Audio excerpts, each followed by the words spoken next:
काश हमारे माँ बाप भी पाकिस्तान की तरह होते। और नहीं तो क्या, अगर एग्जाम में फेल होते तो डांटने पीटने की जगह कम से कम हमको अवार्ड मिलते, हमें बाहर घुमाने ले जाते। अरे ऐसा ही तो हो रहा है पाकिस्तान के अंदर, बगल वाले देश के अंदर इतनी बुरी तरीके से ये जनरल साहब हारे हैं। लेकिन जनरल साहब की कुर्सी खतरे में आने के बावजूद उनकी छाती पे लगता है एक मेडल, और लगता है एक नया प्रमोशन वाला title, field marshal of Pakistan.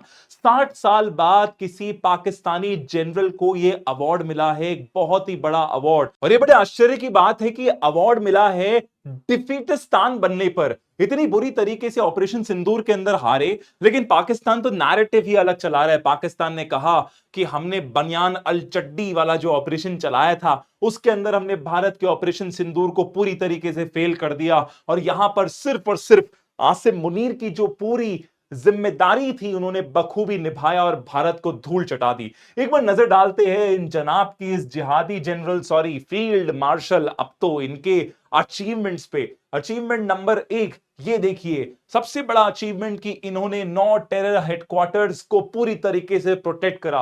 ये सारी की सारी इमेजेस इनके देश की नहीं है, कहते हैं एआई जनरेटेड है। थोड़ा मुरीदकी के अंदर जाकर देखिए, देखिए कितनी ज्यादा भव्यता से ब्रह्मोस मिसाइल ने यहां धमाके करे हैं। दूसरा, एयर बेसिस को किस तरीके से आसिम मुनीर ने सुरक्षित करा। भारत ने तो बस 12 एयर बेसिस के रनवेज को बाय बाय कह दिया, ब्रह्मोस मिसाइल से उनके रनवेज पे छेद कर दिए कि F-16 और JF-10 हुंकार भरने वाले ये विमान जमीन पर ही रह गए, बेचारे उड़ ही नहीं पाए।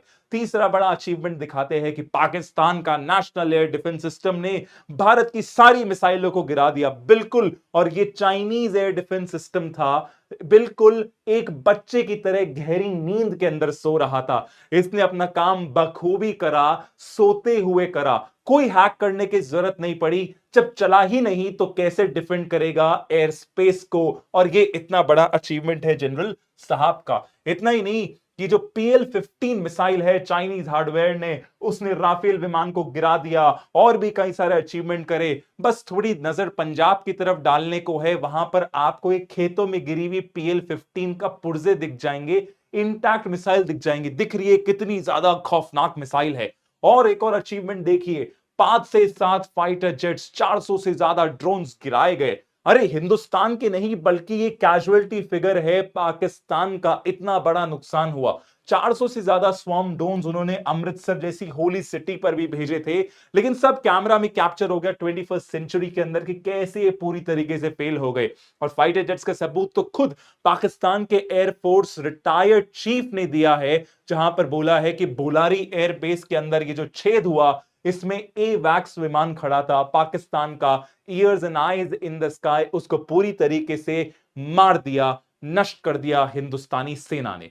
लेकिन आसिम मुनीर के अचीवमेंट्स यहीं खत्म नहीं होते। वो कहते हैं 70 से ज्यादा जवान देश की रक्षा करने में शहीद हो गए। बिल्कुल, पाकिस्तानी जवानों को जिस तरीके से भारतीय सेना ने दौड़ाकर मारा, और ये उसका सबूत है जीता जागता कि किस तरीके से उनके पाकिस्तान एयरफोर्स के स्क्वाड्रन लीडर उस्मान इस पूरी लड़ाई के अंदर शहीद हो गए। इतना ही नहीं, पाकिस्तान के जवानों ने अपनी पोस्ट उड़ती हुई देखी। कितना बड़ा अचीवमेंट है आसिम मुनीर का कि उन्होंने व्हाइट फ्लैग्स लहराना शुरू कर दिया, अपने पूरे बंकर्स छोड़कर भाग गए। ये सारे आसिम मुनीर के ग्रैंड अचीवमेंट्स थे, लेकिन सबसे बड़ा अचीवमेंट तो बाकी है। आदेश दिया सीधे पाकिस्तानी DGMO को कि इंडिया को जाओ और जाकर कह दो कि प्लीज सीज फायर कर लो। हालत इतनी बुरी हो गई थी, एयरबेस से आप उड़ नहीं पा रहे थे, आपके पूरे के पूरे एयर डिफेंसेस नष्ट हो चुके थे, आपके न्यूक्लियर बेस तक पर हमला हो चुका था नूर खान के अंदर।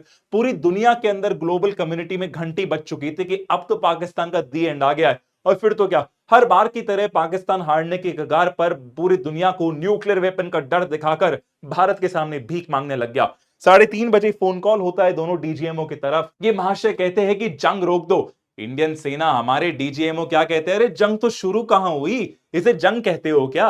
और डरे हुए पाकिस्तानी की हम लोगों ने बात मान ली, थोड़ा सा खराब लगा, लेकिन जो लेसन था पुरखों तक उनको याद दिलाना, वो पूरी तरीके से याद दिला दिया। और इतने बहादुर आसिम मुनीर का सारा फाइनल अचीवमेंट्स तो आपने देखे ही। और इसके बाद पूरी तरीके से पाकिस्तान क्लेम करता है हिस्टोरिक विक्ट्री, हमने इंडिया को हरा दिया। अरे जनरल अलादीन को भी पीछे छोड़ दिया आसिम मुनीर ने। असली डिक्टेटर, असली तानाशाह तो वो है जो पूरा विक्ट्री नैरेटिव अपने अनुसार करना चाहते हैं। आसिम मुनीर कहता है कि देखो भाई, इंडिया ने कितने एयर बेसेस डिस्ट्रॉय करे? सर 12 करे, लेकिन हमारे पास अभी भी 29 एयर बेसेस बचे हैं। डिस्ट्रॉय कर पाया? नहीं कर पाया, क्योंकि मैं था सामने सेना के, उनका नेतृत्व लीड कर रहा था, तो मैं जीनियस हूं ना। अरे ये जनरल अलादीन नहीं, ये जनरल मुनीर की बातें हैं जो सच है बिल्कुल पूरी तरीके से। और आखिर के अंदर इनको एक और नया टाइटल देना चाहिए, बंकर बहादुर का, क्योंकि जिस तरीके से बहादुरी से इन्होंने पाकिस्तानी सेना को लीड करा, नेतृत्व करा, 3 दिन तक बंकर में छुपे रहे और पाकिस्तान को जीत दिला दी, ये है यहां के असली जनरल, असली ताकत वाले इंसान। और अब फील्ड मार्शल का इतना ऐतिहासिक हिस्टोरिक प्रमोशन हुआ है, तो पाकिस्तानी सरकार ने भी प्रॉमिस करा है कि आपको और बड़ा आरामदायक बंकर मिलेगा, क्योंकि ऑपरेशन सिंदूर अभी जारी है, पॉज करा है, खत्म नहीं हुआ है।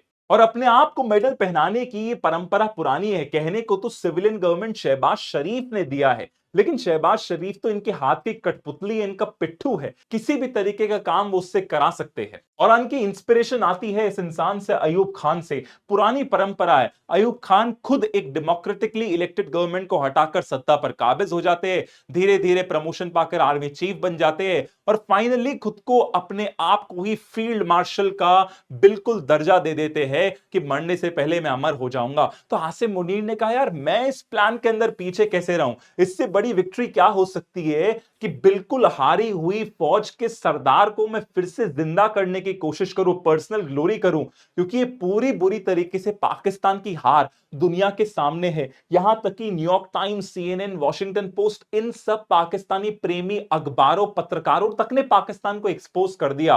तो मेरे लोगों को भी पता है ज्यादा दिन तक झूठ नहीं बोल पाऊंगा, तो इसलिए मुझे दिखाना होगा कि मैं जीत रहा हूं, एक झूठा वर्ल्ड दिखाना होगा, क्योंकि अगर ऐसा नहीं होता तो इमरान खान और उसके समर्थक तो मुझे कच्चा चबा जाएंगे। जब मदरसे के अंदर बैठे हुए आतंकवादी मौलवी है, वो तो कहेंगे तुम किस बात के जनरल हो जो अपने देश को नहीं बचा पाए। इस खतरे से निपटने के लिए खुद को ही उन्होंने फील्ड मार्शल का टाइटल दिलवा दिया। और यहां पर उनको डर है सबसे बड़ा तख्ता पलट का, कि मैं कुल मिला के ऐसे समय पर जब आतंकवाद के कारण पाकिस्तान पूरी तरीके से एक्सपोज हो रहा है, इकोनॉमी धरती में, आतंकवाद के कारण ही अफगानिस्तान और ईरान से उसके रिश्ते करीब पूरी तरीके से खराब हो रखे हैं। यूएई, सऊदी अरेबिया घास नहीं डालते, यूएस ने कहा बाहर में जाओ, मैं नहीं जानता आप कौन है। ऐसी स्थिति के अंदर जनरल्स भी बोल रहे हैं कि क्यों इंडिया के खिलाफ आतंकवाद फैला रहे हो।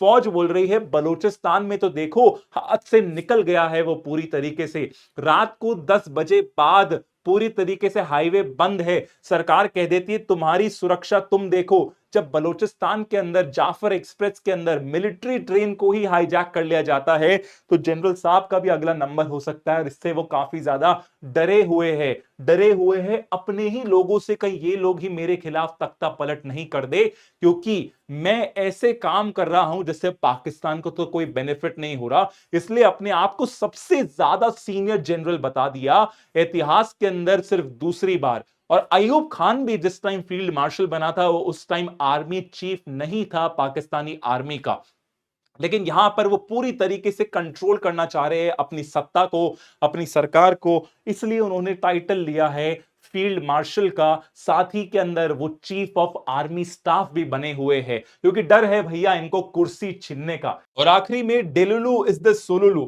ये जो आप देख रहे हैं ये बहुत ही फेमस लाइन है जो सच्चाई दिखा रही है पाकिस्तान की, कि अगर जीत नहीं सकते तो भ्रम के अंदर ही, झूठ के अंदर ही जीना सीख लो, कुछ ना कुछ तो संतुष्टि आ जाएगी, संतोष होगा। और पाकिस्तान ने ऐसे ही करा, इतनी बुरी तरीके से ऑपरेशन सिंदूर के अंदर हारे हैं, लेकिन आप जहां पाकिस्तान में देखेंगे, कराची, लाहौर से लेकर सभी जगह पाकिस्तानी आर्मी के बड़े बड़े पोस्टर लगे हुए हैं, अपने आप को विक्टर दिखा रहे हैं, चैंपियन। लेकिन आखिरकार पता है कि कितने ज्यादा बंकर बहादुर ने कितनी बड़ी जीत दिलाई है पाकिस्तानी आर्मी को। जय हिंद, जय भारत।